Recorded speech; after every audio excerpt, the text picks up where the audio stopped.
Okay, let's start from net cash flow. And have to pay interest and withdraw from saving, credit card, loan.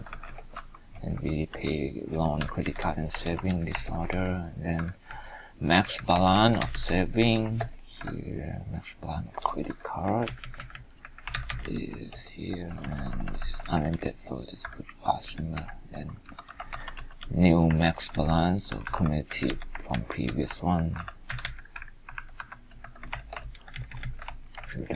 And this is loan balance and credit balance. And interest is from start multiplied by 20% divided by 12 here. And this is draw amount, so it gives median and minus sum. Here, let's copy down. And this is the payback amount, so this maximum amount plus 2 minus, and the last one is just minus sum. Here, fill to the right.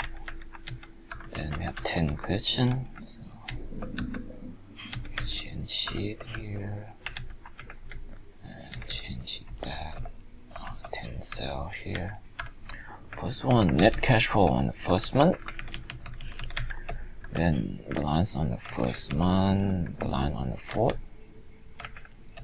Then credit card chart, 5th month, credit card balance here, and then interest on 5th. Loan 7 months, and pay off, loan, pay off, credit card, and last amount of balance. Done. Okay, thanks for watching. Have a nice day.